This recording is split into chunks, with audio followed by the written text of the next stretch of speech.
माननीय अध्यक्ष जी। सोमवार को 18वीं लोकसभा का पहला सत्र शुरू हुआ।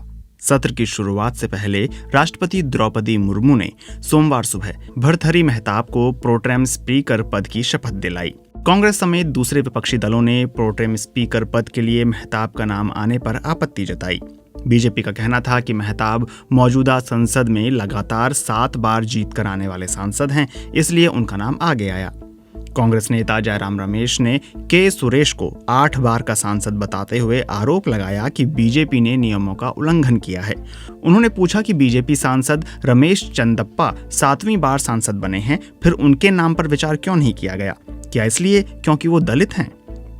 इसके बाद सुबह 11 बजे संसद का सत्र शुरू हुआ। नए सत्र में नए चेहरे दिखे और सांसदों के बैठने की जगह भी बदली हुई दिखी। प्रोटेम स्पीकर के दाएं तरफ सत्ता पक्ष था और बाएं तरफ विपक्ष। पीएम मोदी के बगल में राजनाथ सिंह, अमित शाह और नितिन गडकरी दिखे। इनके ठीक बगल वाली लाइन में सबसे आगे 2 पूर्व मुख्यमंत्री शिवराज सिंह चौहान और मनोहर लाल खट्टर थे। इन दोनों के ठीक पीछे हिंदुस्तान आवाम मोर्चा पार्टी के इकलौते सांसद जीतन राम मांझी, भूपेंद्र यादव और गिरिराज सिंह थे। ये सारे नेता कैबिनेट मंत्री हैं।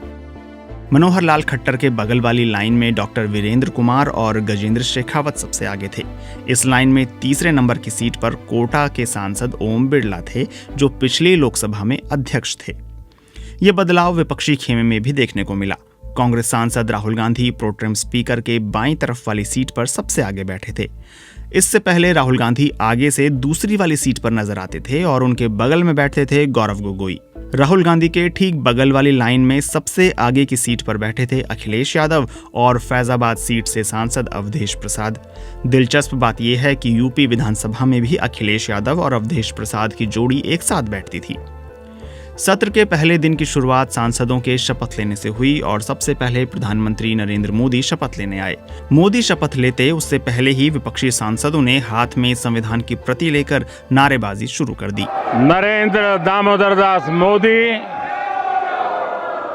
जो लोकसभा का सदस्य निर्वाचित हुआ हूं, ईश्वर की शपथ लेता हूं। मोदी के बाद बाकी सांसद भी शपथ लेने लगे। फिर जब शिक्षा मंत्री धर्मेंद्र प्रधान की बारी आई तो विपक्षी सांसद नीट नीट बोलकर नारेबाजी करने लगे। विपक्ष का विरोध संसद के बाहर भी जारी रहा। विपक्षी दलों का कहना है कि संविधान पर हो रहे हमलों को स्वीकार नहीं किया जाएगा। जो आक्रमण प्रधानमंत्री जी, अमित शाह जी कॉन्स्टिट्यूशन पर, संविधान पे कर रहे हैं, वो हमारे लिए एक्सेप्टेबल नहीं है, वो हम होने नहीं देंगे। इसीलिए हमने कॉन्स्टिट्यूशन ओथ लेते हुए हमने कॉन्स्टिट्यूशन पकड़ा था। कॉन्स्टिट्यूशन का तो आदर हमेशा से हुआ है। बीजेपी ने हमेशा से कॉन्स्टिट्यूशन का आदर किया है, कभी ऐसी कोई बात कही नहीं, ना बल्कि कांग्रेस करती रही है। इमरजेंसी लगाना क्या संविधान था को क्या वो नहीं, संविधान का पालन करना तो नहीं था वो, तो वो सब काम उन्होंने किए हैं। वो कुछ देखिए, कहने को इंसान कुछ भी कहता रहता है, कोई भी पार्टी कुछ भी कहती है, बस बीजेपी ने ऐसा कभी कुछ नहीं किया।